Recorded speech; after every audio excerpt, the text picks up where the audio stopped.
গাড়িতে মোটামুটি তেল শেষ, 2 দাগ আছে আর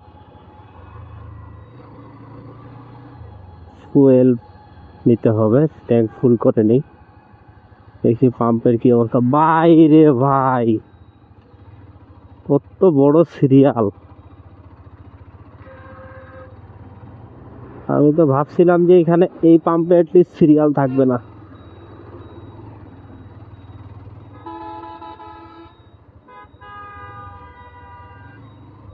কত বড় সিরিয়াল!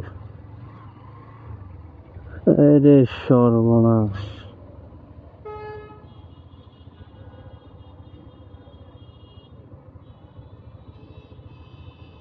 প্রাইভেট কারের সিরিয়াল, বাইকেরও সিরিয়াল। ভাই মনে হয় তেল পায়ে গেছে। বাপরে বাপ!